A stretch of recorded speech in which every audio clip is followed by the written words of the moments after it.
the DORK podcast with Rich Keefe. It's the DORK podcast with Davey. It's the DORK podcast. Hashtag. It's the hashtag DORK podcast.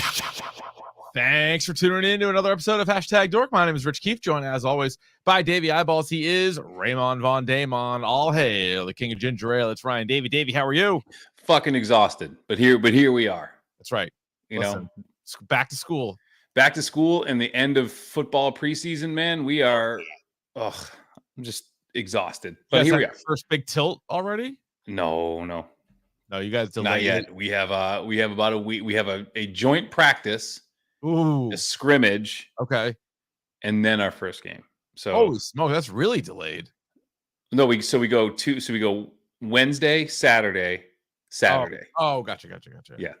Man, well, good luck to you this year. Best of luck to the school. Let's get one. Let's start with one. It starts with one, right? Brick by brick. Starts with one. That's it. But for those of you who are listening, my football team was winless last year. Sorry, Ryan. We're working on it. It happens. There's teams every year around this great country of ours that fail to win yet a single competitive game. What's funny is that the high school that is currently on your T-shirt is the one we both attended. And I love telling kids here that I played on the second worst football team that we in our league. Your team. Yeah. And I said that the one guaranteed win we had every single year was this school. It's true. And for some reason, they scheduled it as the first game. So always the first game. We're like 1-0 a lot. Riding high. Yep. And then 1-7, 1-8. And then that was kind of about Ryan. We're not here about bad high school. We're not here. We're turning the page here. We're turning the page. Too much to talk about. Oh, God, so let's dive balls deep into the news. This week in DORK.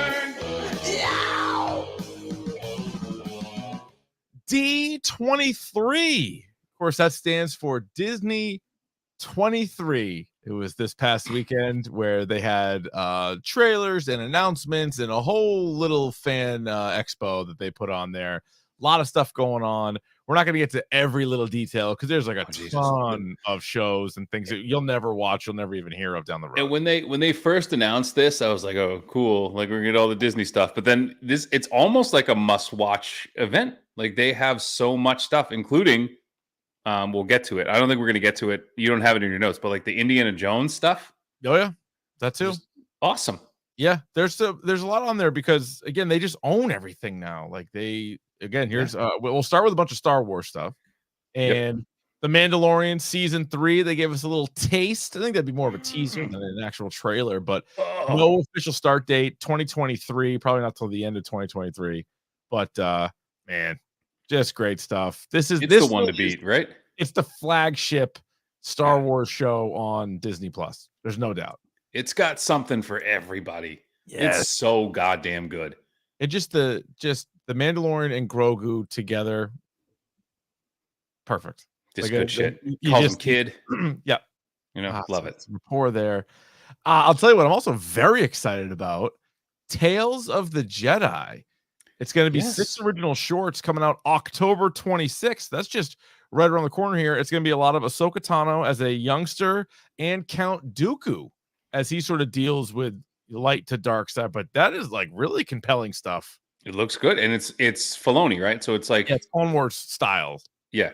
So it's Clone Wars style animation, but I believe that, Dave Filoni's the head of everything, but it's like it said that the people who brought you the Bad Batch and Clone Wars and all of that stuff. So it's got to be his team, right? Yeah. So it's animated. It's and it's 6. I believe they're all going to be out the first day. I think, and they're short. They're like 15 minutes. And we caught a little young Mace Windu there too. You got a young little Mace Windu's going to be in there. You're going to get your gal Yaddle. I did see some Yaddle, and then I was lamenting I didn't see any Plo Koon or Kit Fisto. Like, where are their stories? I would assume if this does well, you'd get another season of it. So I would love to see like those stories of like Jedi you've seen, but you don't necessarily know their names or what their deal is, what their whole deal is. What is their deal? So the premise, it just says each episode of Tales of the Jedi tells a short story featuring Jedi from the Star Wars prequel trilogy era. The 6 episodes are split into 2 paths. The first following Ahsoka Tano across various points in her life. and you see her mother is in this. Yes. And then the other is depicting a young Count Dooku before his fall to the dark side of the Force. That's where you get Mace Windu is in there. Yeah, I'm pretty pumped about this. This looks pretty good. This could be a standalone episode, I would think. It could be. And so I'm interested too.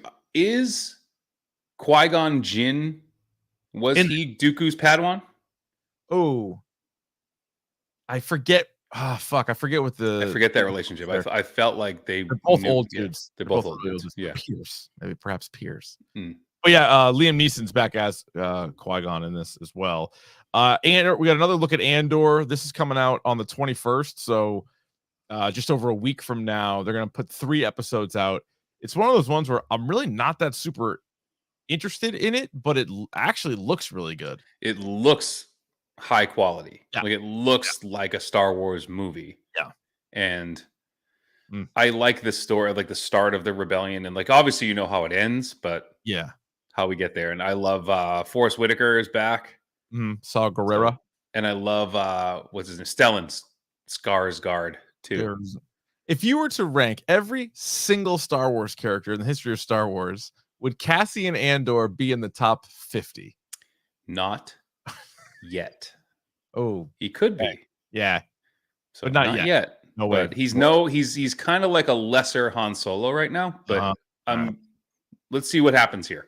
Yeah, I'm going to give it a go, obviously. And so we'll check that out September 21st. Are you a Willow guy? Yeah, I was a big Willow guy when I was a kid. Talked about this before. This comes out in November, so we had another sneak peek at this. Yeah, it looks pretty good. Check it out. It's on Disney Plus. You're gonna check it out. Come on, you to watch some Willow off good. Come on, you peck. Yeah, I'll watch it. Let's move into some of the Marvel stuff, right? What about Werewolf by Night? So this I didn't know this was a thing. This like old school like whodunit horror thing, and it's like a special. They call it like a special event. So it's like a 3 episode or it's like a movie. Yeah, I think it's just going to be a TV special, which is like an hour long, I believe is what it is. And it's technically in phase 4 of the MCU, I guess, like technically. Well, who's going to show up then? I don't know. Do you see some Blade here? I think the creature, though, is Man-Thing. Yes. Right? So we're getting Man-Thing in it. I don't know. It's spooky. It's in Dorktober. Wait, Dorktober Macabre. 7? Could it be? Dorktober it could 7? Be. Yep. Oh, we're gonna put up a fancy title for that. We're gonna get a nice name. Dream Warriors. Oh no, that's 4. Dream Warriors. Fucking great. A Dawkins hit. Maybe we get Dawkins on. What if we had a house? We're not doing anything. What if we had a house band? We just had like a third box here on the stream. We need to find like some like dad band who like they practice on Monday nights, so we get them like to zoom in just for a second, just do a little bit, and just like be done with it. Just play some gnarly Bob Seger shit and just be like, let's do this. Yeah. Thanks. Turn the page. Yeah. Like, all right, thanks, guys. That's crushed it. Yeah. The premise of Werewolf by Night is a secret group of monster hunters gather at Bloodstone Castle following the death of their leader and engage in a mysterious and deadly competition for a powerful relic, which will bring them face to face with a dangerous monster. Sounds awesome. Sounds great. Sounds right up our alley. I like it very much. So that's October 7th. We also got a trailer for Secret Invasion starring Samuel L. Jackson as Nick Fury, a cast of new characters as well, including Olivia Colman, Academy Award winning Olivia Colman is in this. Maria Hill is back, a whole bunch of characters. They just gave us a 2023. This is going to be another series on Disney Plus. Again, it falls into the category of we're definitely going to watch it, but I can't say I'm all that jacked up. Well, I mean, Secret Invasion leads to Secret Wars. It kind of kicks that whole thing off. And Ben Mendelsohn is back as Talos. You actually have, was it Emilia Clarke who I saw in that episode as well? Yeah, you did. So did you read the story about that guy from Australia who was like talking about game? It was like one of the Murdochs. It was like one of the Fox people. No. And he wanted to know this was recently. This was like 2 weeks ago. And he wanted to know what the big deal was with Game of Thrones, and then he referred to her as a dumpy blonde. Oh, I don't care for that. First of all, that's just objectively incorrect. It is wrong. Yeah, that's how it's sexist and chauvinistic, but it's also stupid. Like, what are you talking about? You didn't get that one right. He didn't. No, he whiffed on that one big time. Yeah, sick burn. Yeah. So she's in that. Yeah, so the cast is all crazy. So I mean, we'll check it out. Could surprise us. How about this? How do you feel about this news that came out of D23? So obviously they have brought back Daredevil in a major way. He was in the last Spider-Man movie. He is going to be in She-Hulk. He is going to be in Echo. They're bringing Daredevil back. But even Charlie Cox is saying this is a Daredevil season 1. It's called Daredevil Born Again. It's season 1. He goes, it is not a season 4. How do you feel about that? I don't feel great about that. Me neither. In fact, is it like if they're trying to go for like a reboot, like I don't need that. So is he like, that's what I'm saying. Like, so is he just, did all that stuff not happen to him, or it did and they're just not going to address it? Like, they kind Or of, maybe there's like a whole thing with like a fresh, but he's the preview for him in She-Hulk. He's got the yellow and red on, right? Yeah. Yeah. So I don't know if they're just like, if this is another universe, if this is a different Daredevil now. Oh, that's no good. I don't want that. I don't want that. I want exactly what I was getting before. Like, why screw with that? Everybody who watches small screen Marvel is like, it's not even close. Like Daredevil.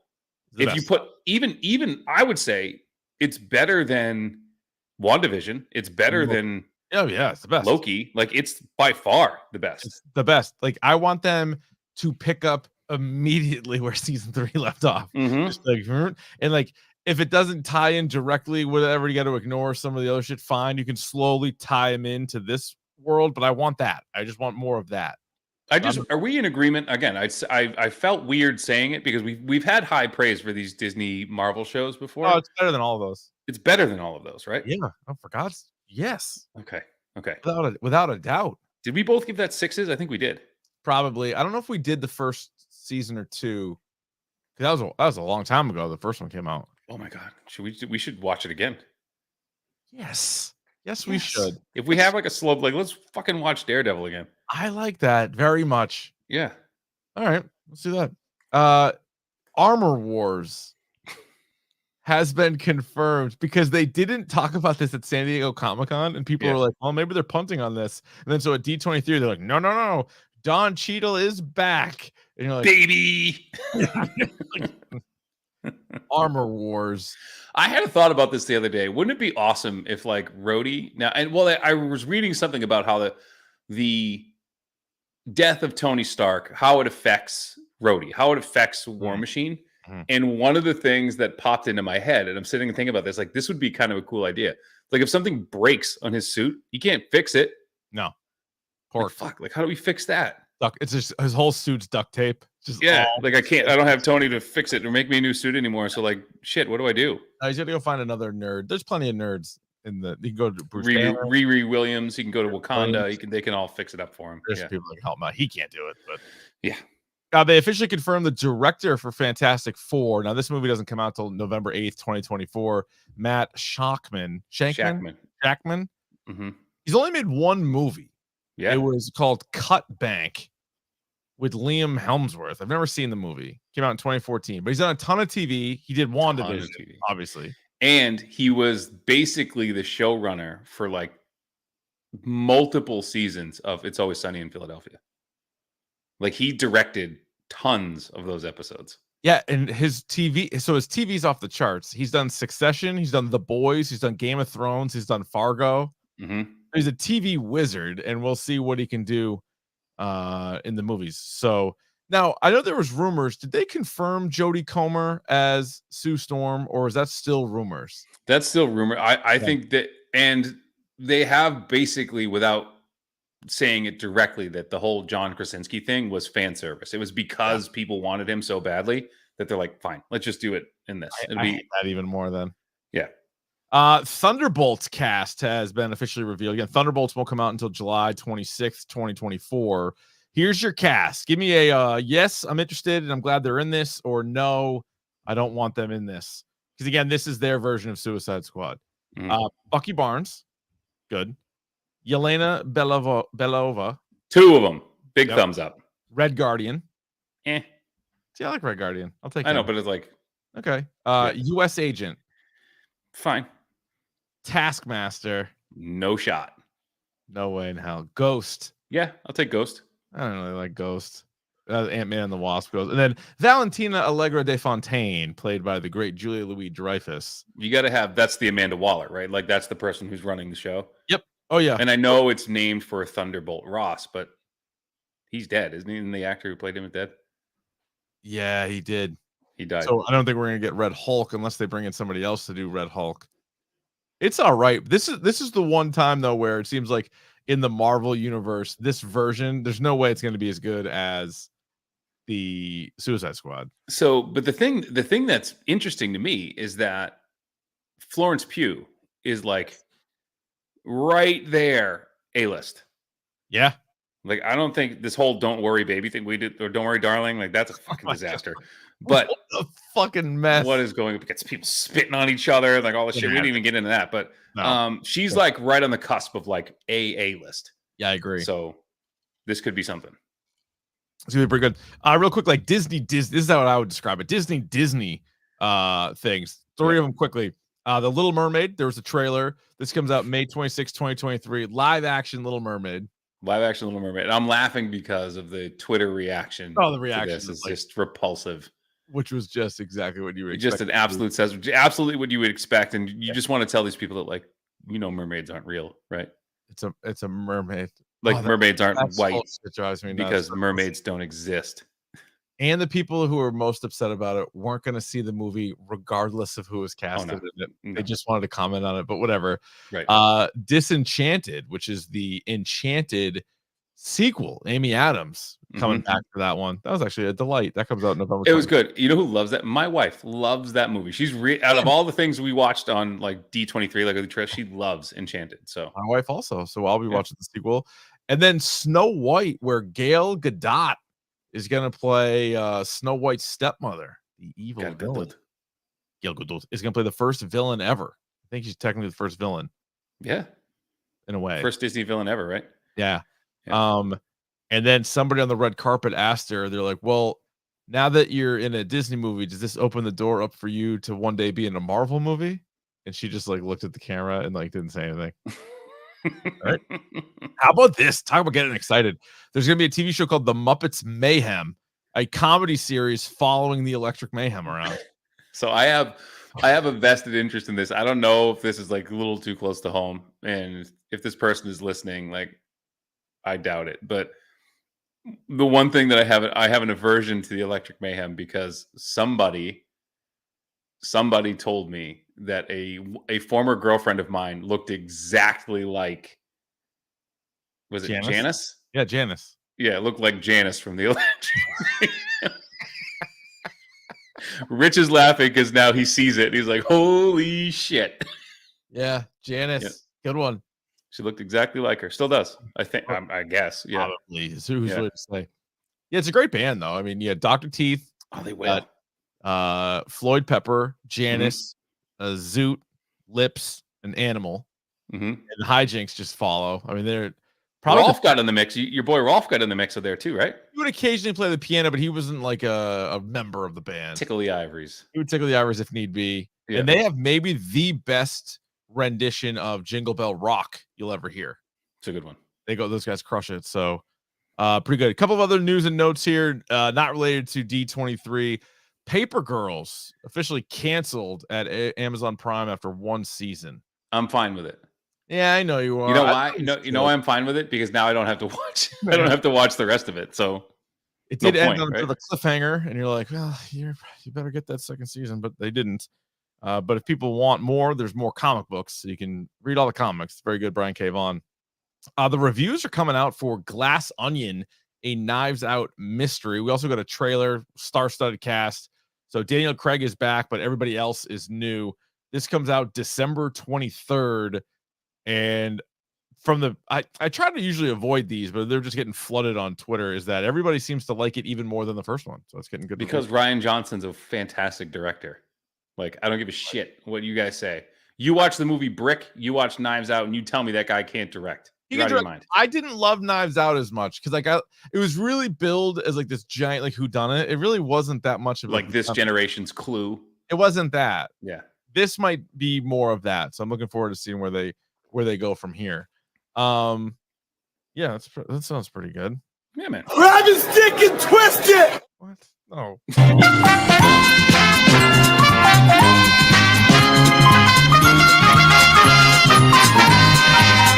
Time now for Should I Have Bought This? Brought to you by 47 Brand. Go to 47brand.com. Enter the promo code #DORK at checkout for 25% off your entire order. Ryan Davey right now is wearing a 47 Brand hat, an old school Arizona Coyotes hat. Very handsome. Before they got knocked down to like Arizona State level. But now they play in my backyard now. Yeah. Now, if you were to spend hypothetically $347.25 and you entered the promo code #DORK at checkout, you would get 25% off of that. Whatever that number may be. I'm not even gonna try to do the math. All right, again, and you guys can watch these episodes every Monday night on YouTube, or you can watch them whenever the fuck you want. That's the beauty of YouTube. You can watch it in the middle of the night. You can get up and be like, I gotta watch this video, and you can see these items that we're gonna say whether yes or no on whether you should have bought this or not. Ryan, let's pull up the picture here, and you can explain it to the listening audience what we're dealing with. We got ourselves another belt. What do we got here? Yes, we do. We got ourselves a belt here. That's old buddy Wes Burrow from that is Wes Burrow, who's like I haven't seen him without like a full beard. Like he looks like Wes Burrow's older brother now. He's got a goatee and he's lost a lot of weight. He looks great. He looks great. Look at former Boxers podcast host Wes Burrow making us all. What a handsome guy, by the way. This motherfucker. So he's got another belt in it here. I got another view of it too. He sent me. Here we go. That's the long. Oh, it's blue.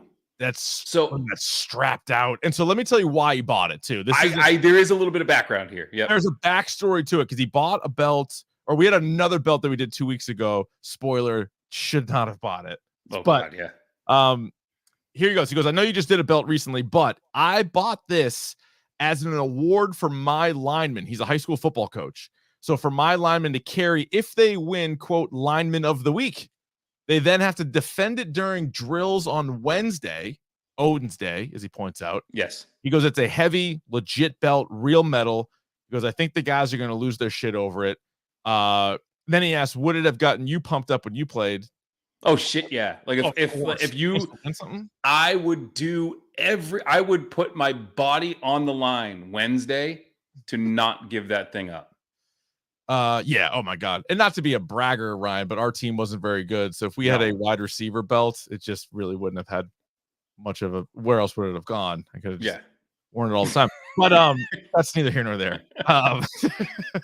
There would not have been much of a competition is what I'm trying to say. Yes. Let's see. All right, so he has the price here. You got free shipping on it, but he has the price. And then he did send another email later on saying that the first kid that won it fucking loved it and like wore it out like the night that he was like hanging out with friends. Oh, absolutely. Like no surprise. No surprise. I would like throw it over my shoulder and like walk to class with it. Kids fucking love it. So Ryan, would you like to guess how much it costs? Well, I'm gonna say it's not $600. You're correct. It's under $6 bills. It's under $6 bills. So I'm gonna say $125. $209. $209 did get the free ship on it. They get the free ship on it. Yeah. And I believe since Wesley, like me, is an educator, guess what, Rich? A write-off. That's a write-off. You can write that off on your taxes. This is how we do it.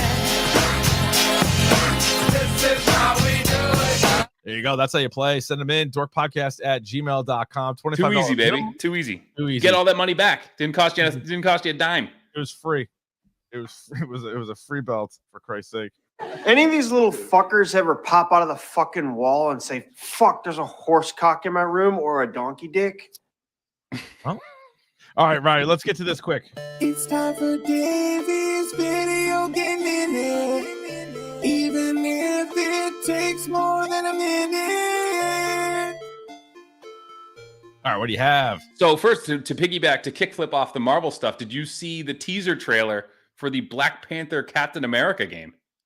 No, I did not. Skydance, who is now helmed by a woman named Amy Hennig, who was in charge of all of the most of the Uncharted games, and Legacy of Kain Soul Reaver, is at the helm for this Marvel game, which it takes place during World War II.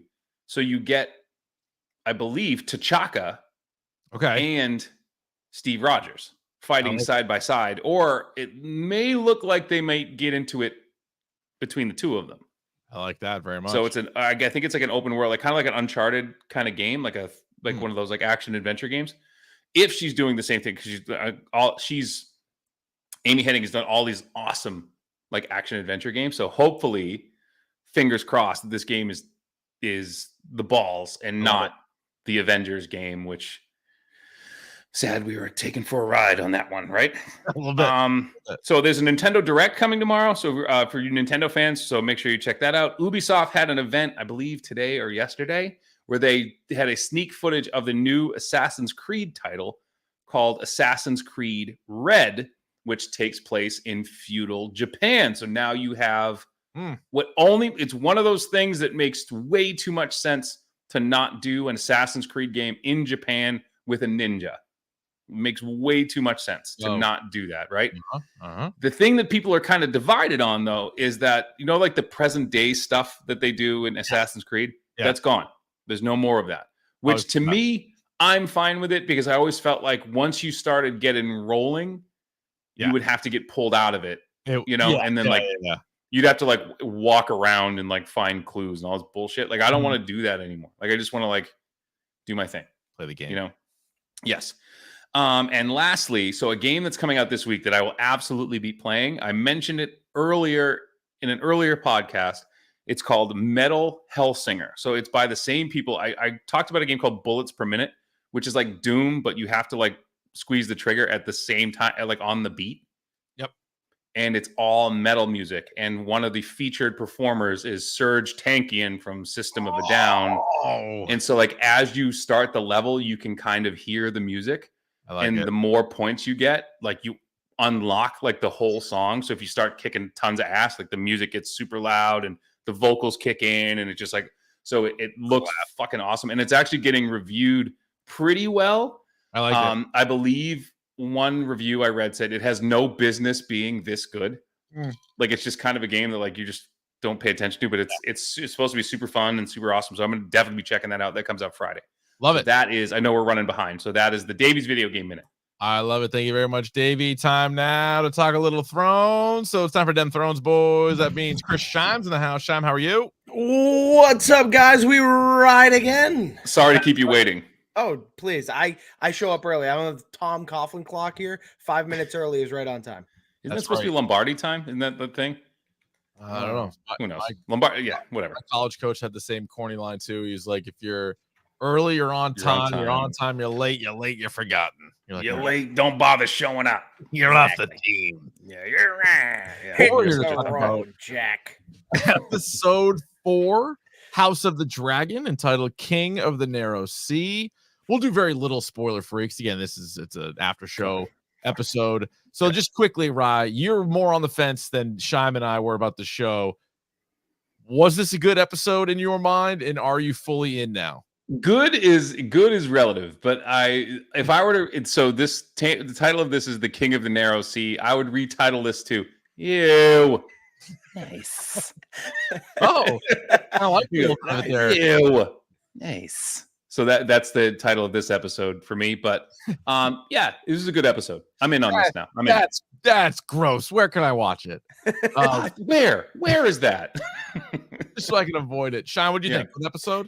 Yeah, there was a lot of sex, lots of sex, but I think overall it was a good episode. I think it's another one of those stepping stone episodes where it really kind of sets it up for the rest of the season here. Real boner test episode. If you were able to go through the whole episode without getting a boner, without contracting a boner, I don't know what that says about you. I'm not telling you where or when you should have received it, but yeah. Anyway, I wanted to mention this because we sort of touched on it a little bit last week. Other spinoffs in development for Game of Thrones, because this has already been picked up for season 2, and it already has got so many millions of people watching this every week. The Sea Snake is apparently going to get his own show, Corlys Valerian. So that's kind of interesting, and I don't know what the timing is going to be on that, but that apparently has been greenlit. 10,000 ships. That's the Princess Nymeria one. Scheim mentioned her last week. She's like the biggest badass woman of all time, and a Jon Snow spinoff. Out of those three, Scheim, which one do you think you'd be most interested in? I think I'm most interested in the Nymeria one. If I had to rank them, I'd go Nymeria, Jon Snow, then Corlys Velaryon. I think I'm getting enough Velaryon here in this show that I don't necessarily need a spinoff of him. But I mean, I'll take what I can get. Yeah, because Davey, Princess Nymeria would be like the oldest one, right? Yes. A Jon Snow one, it sounds like, would be sort of like, I don't know where they would set that one or how they would pull that one. I think that would be post like Game of Thrones. He's living his life beyond what remains of the wall. Yeah, he has to clean up the mess that was left. It's like an epilogue. And then Let me ask you this. Yeah. If there was a character from the original Game of Thrones series who you'd want to have their own spin-off, who would you pick? Oh, Jagan Hagar, the faceless man. Without, or the faceless god, or whatever, or without a question, it'd be him. And I would like to see. Sorry, I don't have to steal your answer. Secondly, Arya Naharis. Okay, two good picks. I would pick Arya Stark or the Hound in the Mountain, the Hound in the Mountain. Yeah, younger versions of them. Ooh, yeah, that's a really good one. That'd be interesting. I definitely, I'm with you on Arya. I actually would love a Jon story. Like, I want to see kind of what he does afterward. Since he was supposed to be the prince that was promised anyways, and the promise never really came true. I kind of want to see what the hell would go on afterward. Yeah, I mean, there's a lot of different angles, and then there's certain ones that obviously they can like kind of line up, or they cross paths a little bit. But anyway, I just wanted to get to that before we get to the spoilers of the episode. So everybody's on board. Everybody likes this show, and we're gonna hit the halfway point next week. It's a 10-episode season 1, but for more on season 4, let's dive into the spoilers.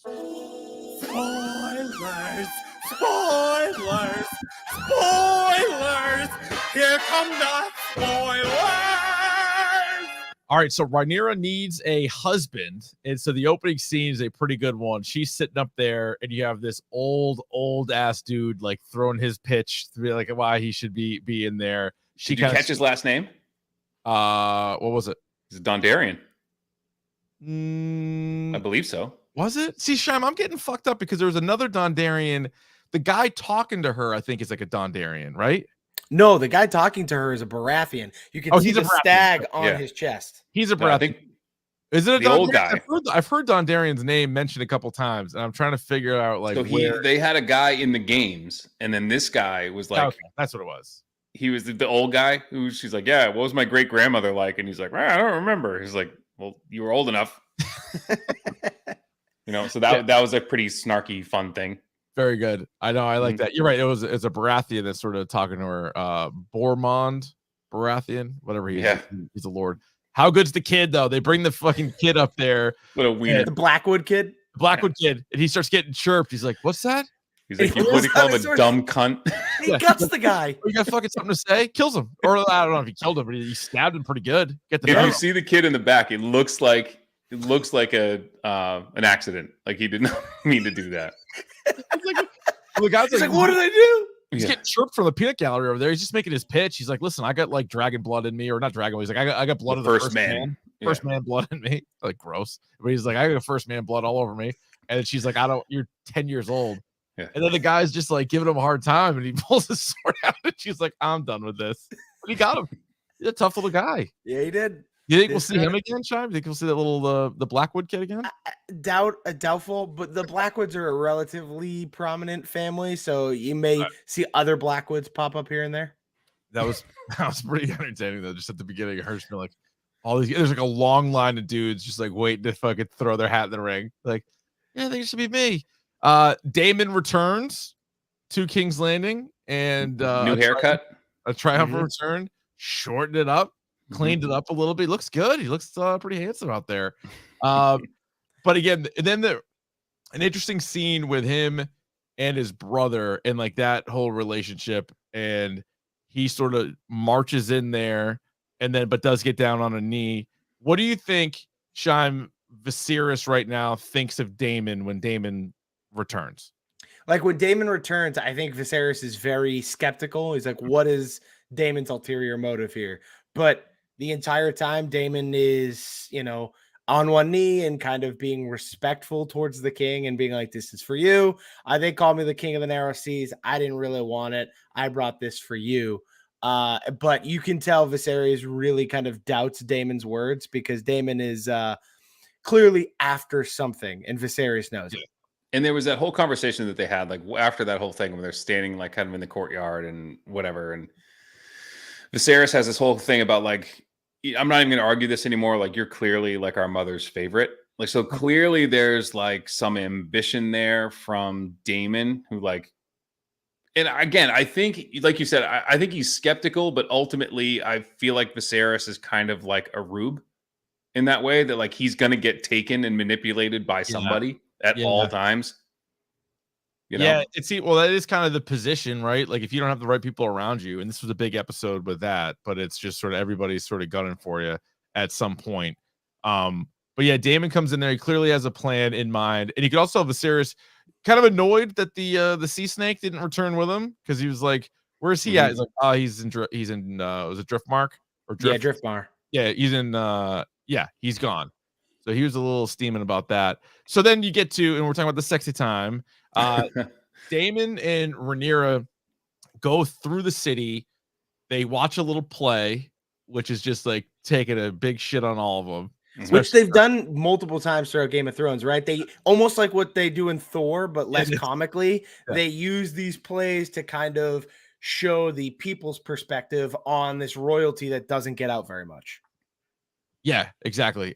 She was kind of, but she didn't like take it that hard, I don't think, where she was just like, doesn't really matter what these people think.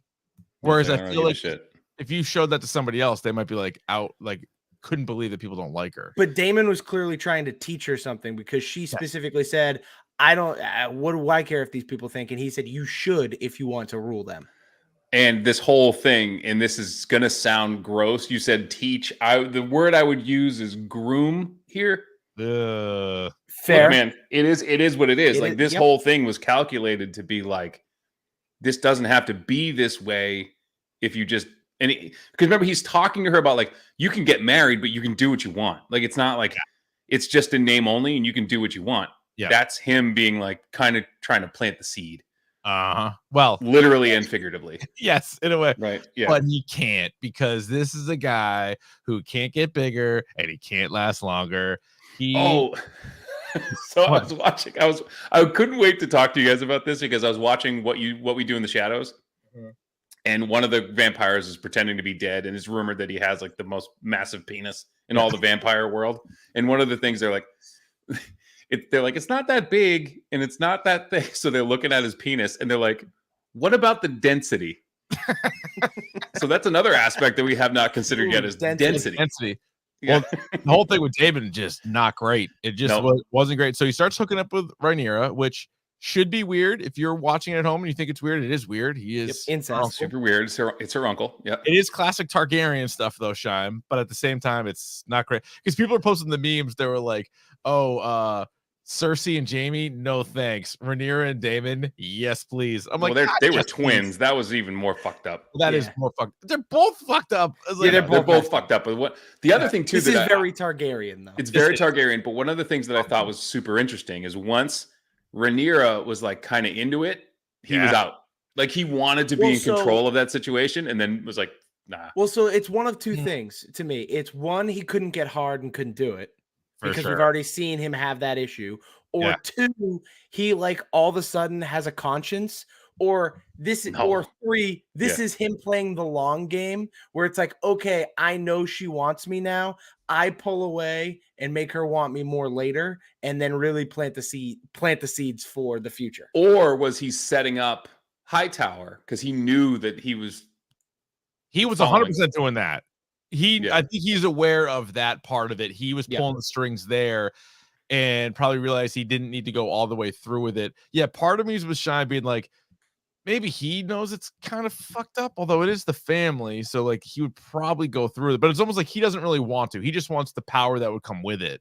It's that internal conflict that they're clearly trying to demonstrate to you, where he's like, he kind of wants to be a good brother to Viserys, but at the same time, he's Daemon and he wants to do whatever the hell he wants to do. But because when the word gets out that happened, like he's all about it. He's like, that is absolutely his plan. He's like, great, it worked. People saw me. I knew it was going to happen. But then what happens too is Rhaenyra then gets pissed. He goes and leaves. Daemon goes, back to the prostitutes, and Rhaenyra goes home.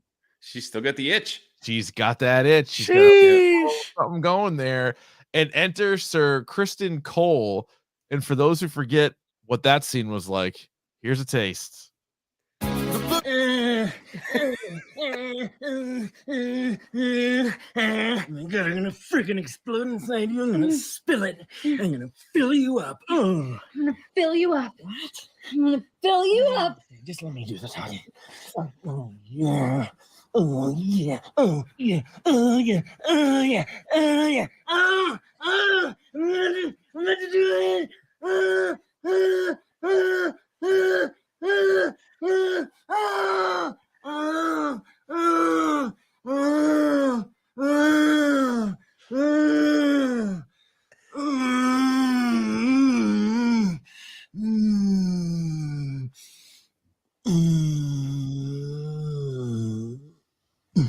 Grab his dick and twist it. We need somebody. I could do it, but I don't have the time to put that over that scene, but have Rhaenyra be MacGruber. No. See, you want to know what they need to do is they need to superimpose that over Viserys and Alicent. Oh yeah, because that was a disaster. He's got the open wounds on him. He's got those weird lesions, and she's just like, please God, get this over with. She's just fucking counting sheep. She's dead starfish counting sheep. He looks like the fucking the senator from X-Men 1 when when Magneto, they fill him up with that stuff and he goes to the beach. That's what that dude looks like. And then she's just like staring at the camera. You're like, I got it. She's staring at the rat crawling on the how awful is that whole situation too, where the handmaid or whatever has to walk in. She's like, Queen, King's asking for her. She's like, I have a headache. And then I have a headache.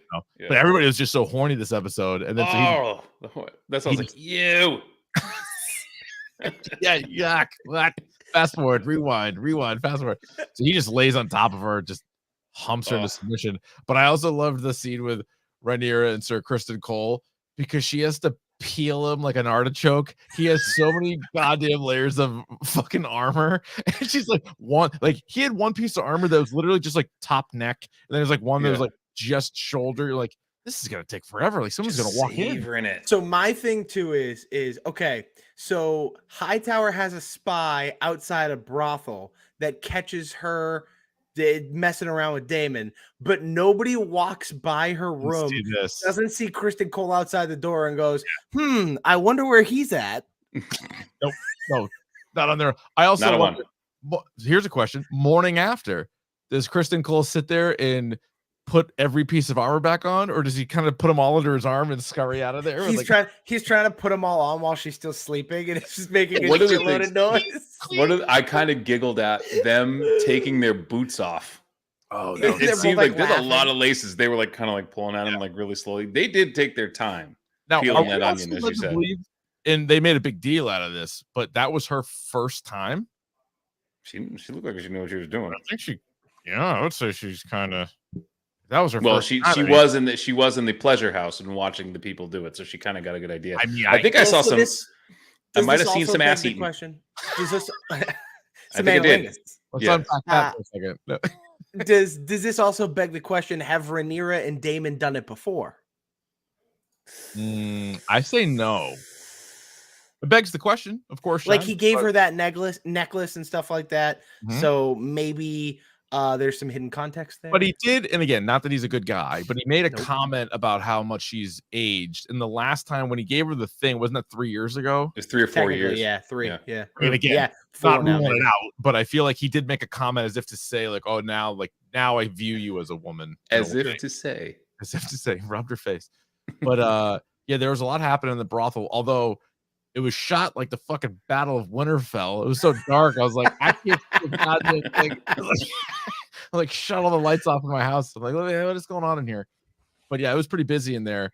Yeah, but I would say that was for a first time. That was very impressive by Rhaenyra and Sir Kristen Cole, because he had also sworn an oath of virginity, I believe, right? Chastity, virginity, whatever. Because he said something to the effect of like, before I took the oath for like the white, what do they call it, like the white cloak or something like that. The Kingsguard. Yeah. He said that I could have married a common. Yeah. And then so then the rumors go flying around there. And it leads back to Otto Hightower, who again is kind of this version of Littlefinger. Like, he's trying to manipulate it, right? And he's got his daughter, obviously manipulates her. Poor thing. She clearly, we were asking the question, does she like the king? She likes talking to him enough, but she does not like the rest of it.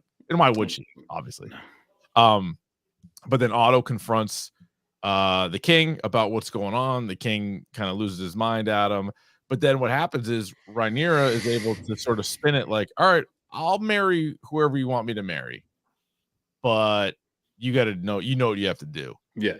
And so that leads Otto Hightower to being out. So what do you think the trickle down effect is going to be? Like, who's next to be hand? What's Hightower's moves? That kind of thing. So so the whole reason Rhaenyra wanted Hightower out is because he was doing things that were self-serving, not serving of the people and the nation. Therefore, my first thought is then that Lionel Strong guy has to be the next candidate, right? Yep. Because every time so far Viserys has asked him a question, he's given him an answer that is not self-serving, but best for the throne. Right. And it's been, like you said, it's been like an unselfish, like, look, I got no dog in this fight, but this is the right thing to do. Move. Yeah. Yeah, so it's interesting. It's also going to be, we haven't seen how Alicent has responded to that too. So that'll be interesting.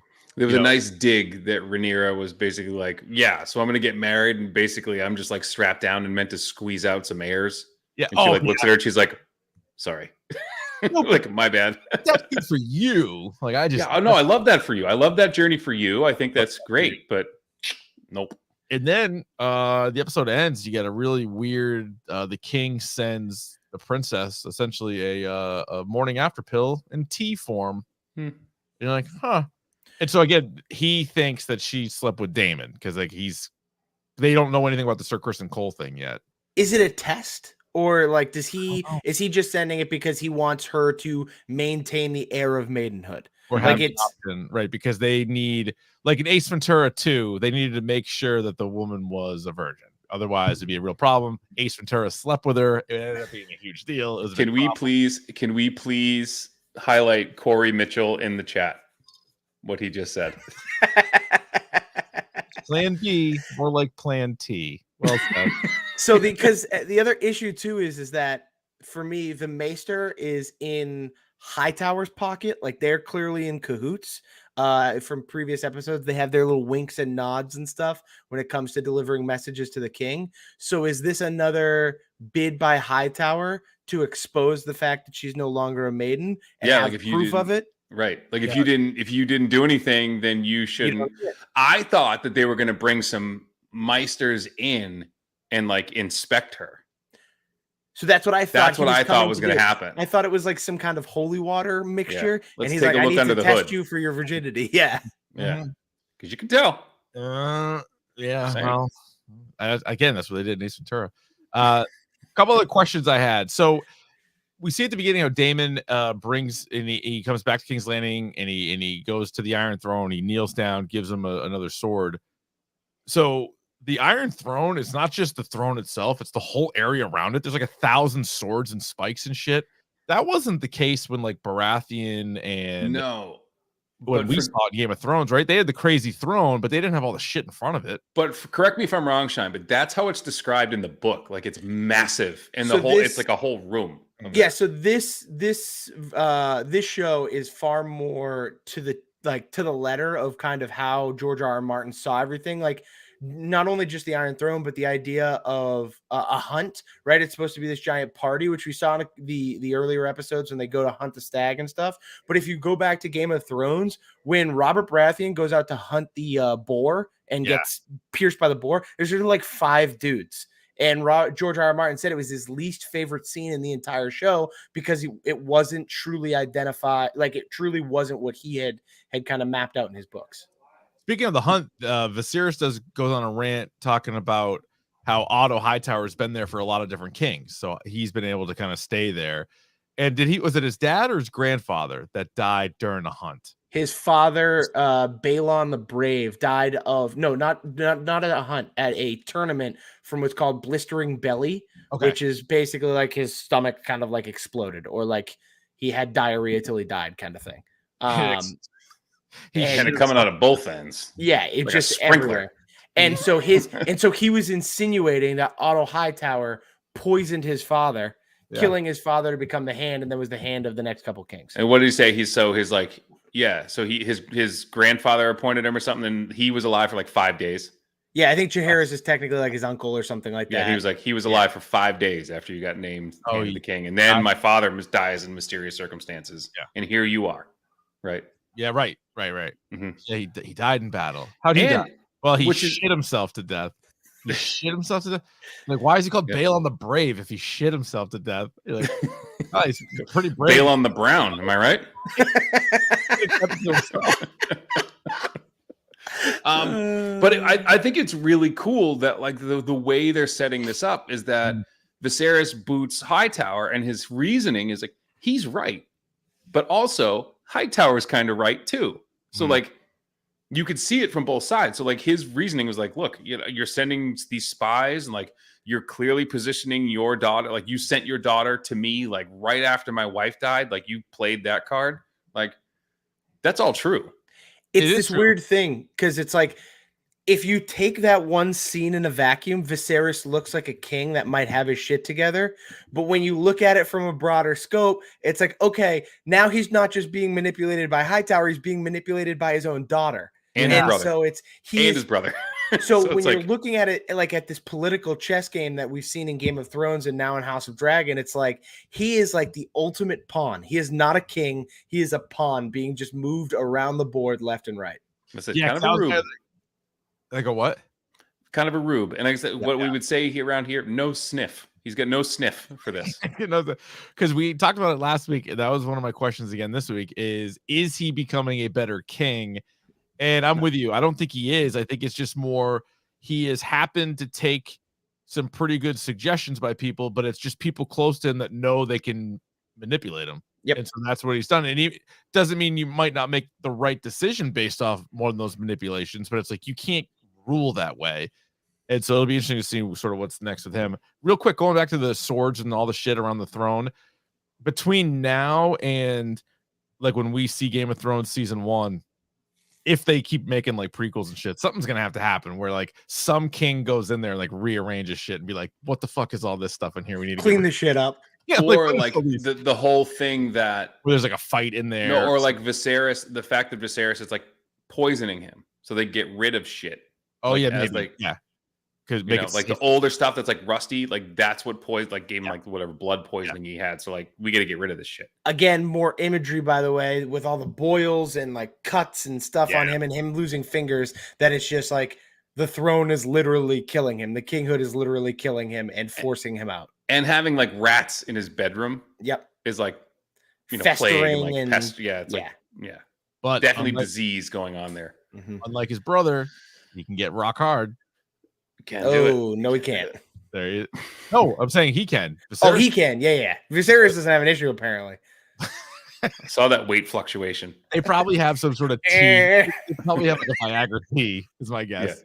Yeah. If they got the plan T, they got to have the Viagra tea too. I would think so. Tiagra. So Rhaenyra is now set to marry one of the Valerians. Laenor, the one who flew in on the dragon in that last battle. He was the one that flew in on the dragon. So he actually has his own dragon because he is part Targaryen. He's her cousin. Yes. Cousin like three times removed. Second or third cousin, yeah. Yeah, but regardless, he has a dragon named Sea Smoke. Sea Smoke is said to be the nimblest and fastest of the dragons. Good name. Ooh. So that's her aunt's, her great aunt's son. So her father is like second cousins with her. Okay. And so it's her son and then Rhaenyra. Oh, so yeah, so that's like, barely blood. Barely. Yeah, exactly. Like that's a perfect. Still probably have to fill out some paperwork in the Commonwealth, but that's, you know. But clearly that is what's best for business, right? For the Targaryens. That's Absolutely right, because they mentioned that's basically between all their fleet in the sea with all their dragons, the wealth, like that's kind of the no-brainer, right? And do you because think, go sorry, ahead, Davey. No, you go ahead. So they had mentioned earlier in the episode too at the council how there were rumors that Valerian was in talks with the King of Bravos to marry the King of Bravos' son to Valerian's daughter, thus making him one of the most powerful seafaring lords in the world, not just in Westeros, but in the world. Yeah. And so they want to prevent that, and so they need to keep the Valerians in Westeros and not part of Bravos. So do you think, I guess then it begs the question, is having Rhaenyra, who is technically still the heir, is that enough for Corlys? Is that enough to like bring him back into the fold? I think it is, because then it puts his child on the throne. It makes his child what? King consort, I guess is the word. And first so, gentleman. Yeah, the first gentleman, if you will. Yeah. And he's going to be, and on top of that, he's now a victorious knight in a battle on top of becoming the king consort and everything. And he has a dragon. Like, I think for Valerian, that's what he wants. He wants the seat of power, and that's what it would get him. Do you think Rhaenyra and Alicent are friends again? No. They were No. You don't when they want to be. When it's convenient, yeah. They were kind of chummy, but I think they're both like they clearly are both kind of alone. Like Alicent, like straight up said she feels alone, and then Rhaenyra, so it's just very different from where they're at now. Next episode's also going to be the last episode we get these actresses, because there's going to be a big time jump between episode 5 and episode 6, like 10 years. So we're going to get new actresses. Although there's scuttlebutt online today that they might somehow bring those two back for season 2. So I don't know if there'd be flashbacks or like how they would. It must Maybe. be. Like, I don't know how else they would use them, but they've both been great. And it's just weird that you got used to them and now they're gone. Do you think Viserys makes the time jump? Does he make it? Yes. Yeah, I do. I think he has to. I think he has to. He's not going to look great. I think he has to make the time jump, and that's when everything starts to go to shit. Yeah. Yeah, I could see that. Yeah, I don't think he's I don't think he's long, but I think he's not long he's not long in many respects, but he is not. Also at this point, after the time jump, how Alicent's kid, so his son will be like 12 years old. And the last thing you heard in like the upcoming thing is Otto saying, prepare him for the throne. Like get him ready. Oh boy. Scrib, any final thoughts on either on this episode or looking ahead to the next one? No, I think they're doing a really good job of setting everything up, and I'm excited to kind of see how this is going to unfold. I'm curious to see how the first meeting between Laenor Valerian and Rhaenyra goes. I'm very curious their relationship and how they kind of interact with each other. I agree. I think it's going to be very Valyrian heavy the rest of the way. Dave, anything else on this? No. Right. I'm excited. Hey guys, I'm in on the show now. Love it. Thank God. I love it, Daddy. Until next week, Scheim. Easy now. We'll talk. Boys, I appreciate the time. All right. I'll see ya. Party on. Good stuff. There you go. Man. Let us know what you guys thought at DORK Podcast on Twitter, Instagram, dorkpodcast@gmail.com. How you liking the show? Any predictions for the show, etc., etc. Riley, what do you say we get to the next portion of the program? Whatever. Pick of the bomb. Pick of the bomb. Pick of the bomb. Pick of the pod. All right, I am going to demand that you receive because my pick of the pod. Let me have that back. Yeah. Please clip that. I'm going to demand that you receive. What a pickup line. Now, a hashtag dork news flash. Yeah, well, new sound added to the board. I'm going to demand that you receive. Fine. No, Yes. because That's what the king said. That's what that Viserys said to Alicent. Yeah, I am going to demand man, that you receive. she was not having it at all. Dead starfish, like I said. Just Uh-huh. you know. Go ahead. Yeah, or whatever. I think Good. So Yeah. my pick of the pod, right? Yeah. I've been watching these Untolds on Netflix that are Yeah, kind of like a most of them. yeah. So I just watched the And One. Awesome. It's awesome.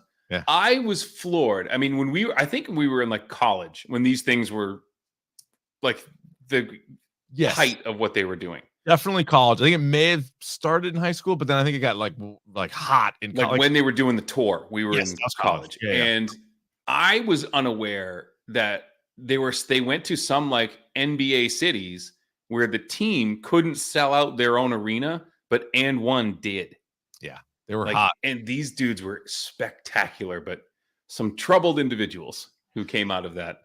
They were, but also like the whole kind of like business plan or like salary structure. It was not thought out. Well, I mean, you got to figure like they had no like infrastructure. It was just like they were kind of making it up. But kind of people saw like professional basketball players saw what they did, and they kind of changed the way they play basketball because of this. And I thought that was really interesting. And it's funny because I never put two and two together, but I vividly remember the Nike commercial where they're like dribbling the ball and squeaking the sneakers, and none of the guys are wearing like jerseys. They're all wearing like regular clothes or like, you know, hoodies or whatever else. And that was a direct shot at And One. And as like a kid, I had no idea. I'm like, oh, I like both. Like I had And One stuff, I had Nike stuff. I'm like, I like both. But they were like, nope, we can do that. We can do it better than you, and we can take our NBA guys and like they can dribble, like, you know what I mean? Like they can do cool stuff, they can dunk, like we're gonna show you that. But wasn't like that's when Kobe started going to like Rucker and like playing like in the summer, like he would go to Rucker Park and play with those guys, right? And then it's like, okay, these guys they're much better, like Kobe and those guys are much better. Like, and he would just like take over, like you said, like he's so much better, like was so much better that he would just like take over the whole thing. But, it was crazy to me too, and I completely forgot two things, and I guess we're kind of sort of spoilery here, but for the And One thing, two things I forgot was that the first guy that they sponsored was Stephon Marbury, and they did commercials with him breaking people's ankles. And then the first game he was wearing their shoes, he broke his ankle. Like, holy shit, that's bad luck. And the second thing was in the greatest dunk contest performance of all time, Vince Carter hadn't signed with Nike yet, and he was wearing And One shoes. Yep. And that was to this day the most impressive athletic thing I've probably ever seen. It was the cleanest that blew my mind contest ever. And it was like, you know, on the one hand, it's the greatest one ever, but it also kind of ruined the rest of them. Because you're was like, that 99? I think it was 2000 on the nose. 2000 on the nose. Yeah, because I remember watching that in a hotel room in New York. Yeah. like during one of those trips. Yeah, that was amazing. My pick of the pod is about the show The Patient, which Davey recommended as a pick of the podcast a week or two ago.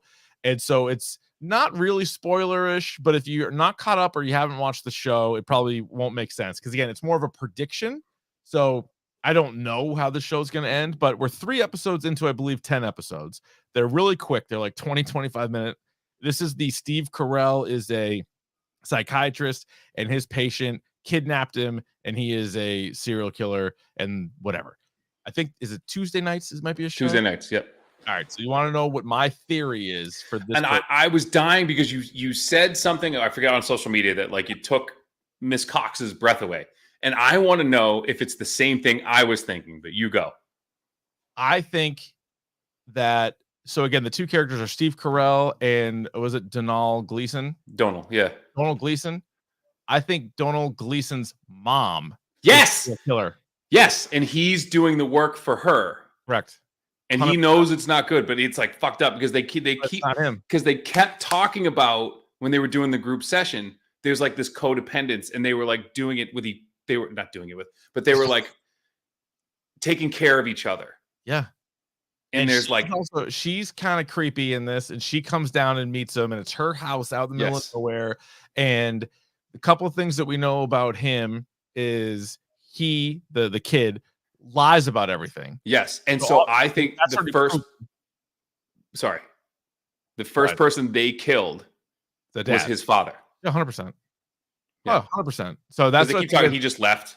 Like bullshit. Yeah, there's way more there, and then but they want you to think that he's doing it, and then even this last episode where he's dragging a guy in again, everything he's doing is to protect his mom, And the mom, though, is like somewhat okay with this part of it because she even mentions that she read Steve Carell's book. Yes. So she's probably like, this is the one guy. I don't know if she thinks she's going to be saved or how Or they're could going to help us. help us. Right. But And I think she's the yeah, mastermind. and she said specifically, like, I thought you could help, and I forget the character's name. Like, you could help him. Right. Meaning, like, I'm too far gone. Like, you can't help me, but you might be able to help him. Yeah. But she for sure has got blood all over her. Because hands. like, why would he wait and bring the guy home? Mhm. Because they bring that guy home, and I think he that's his end of the whole thing. Like, he picks the people and brings them home for her. That's possible. Or I feel like she might have just killed people and then he has to cover up. And maybe this guy was a witness or something. And he's just constantly like getting her out of jams. Yeah. And my slight twist on it is like, he'll pick the person who's like he's a bad guy. Right. Because their whole thing is like frailty. Yeah. Like his father was such an asshole that they're now every asshole that he meets, he's been like, let's take it out on this guy. Yeah. That's what they're both in on it. Oh, 100. I think one of two things. Either they both are in on it, which I think could easily be the case, or literally she's the only one who's killed people. I wouldn't be surprised by that. Like his role is like he brings them home or he picks them out. He's aware of it. He's an accomplice and all that stuff, but like he hasn't gone that far. But either way, and he might be the disposal guy because he's got the pickup truck too. So got the truck. Yep. And they got the house out there in the middle of nowhere.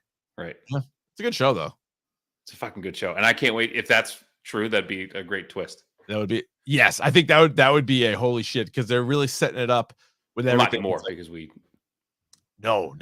just seen too many of these things. We sniffed it out. Well, that's the problem. And like, but people who make shows now know that you gotta just you have to have like 3 twists because everybody sniffs out like 1 or 2 of them.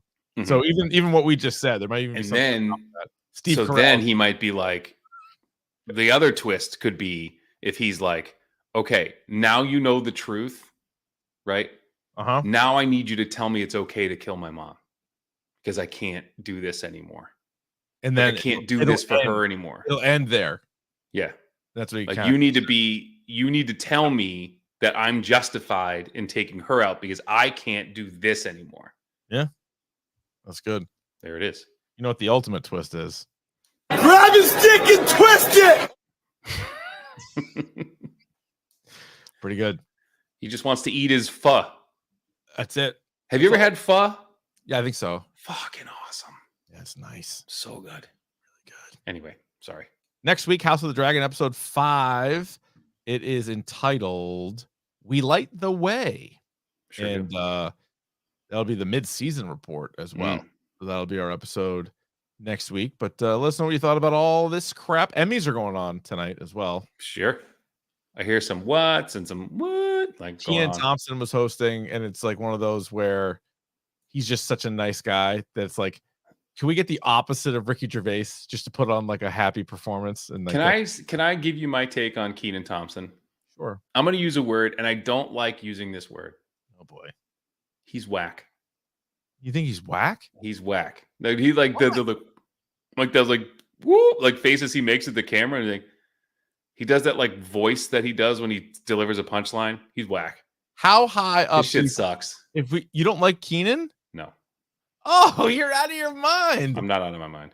You're out of your mind. Here's one your note. Here's Dude, one note. It's a good note. It's a good. If you're one good note. I just want to get through this without anyone slapping anybody. He has like that cadence to his stuff. I don't mind it at all. I think when we do our top 50 SNL cast members of all time, don't you think he's gonna be pretty high up there? Dork Madness? 50 greatest SNL characters? Well, that'd be 64 for Dork Madness. I'm saying when 64. We do like we all vote on it and come up with 50. Oh, what I'm saying is like we make a bracket out of them. Yes, we could. Phil Hartman's a 1 seed. That was fucking incredible. It was pretty good. Kenan's got to be up. Kenan's been on there longer than anybody. But he's the longest tenured. Yeah, he's got to be on there. That's pretty good. Mm-hmm. I don't think he wins though. I think that's your first big upset. No, see, the reason why I don't want it to be a poll is because I think people won't just take the SNL time. Because like You have to only take what they did there, and people are going to be like, well, I'm trying to think of somebody. Yeah, so Kenan Thompson was a game show host for 50 years or however long he was on SNL. That's all he does. Like Chris Rock, for example. Yeah. Is one of the best stand-ups of all time. Not a great SNL. Good on SNL. Like, he's good, but like, I think if you just see his name, he's so much more famous than what he was in that show. Like, I think that's, you know what I mean? That could kind of skew it a little bit. Yeah. But anyway, that's for another time. That'll do it for us. Let us know if you love the podcast, and tell us you love us. You love us. dorkpodcast@gmail.com if you want to get a hold of us via electronic mail. Follow the YouTube stream as well. Subscribe to the YouTube. Right, you don't give a shit about anything, do you? What'd you say? I said you don't give a shit about anything, do you? Not really.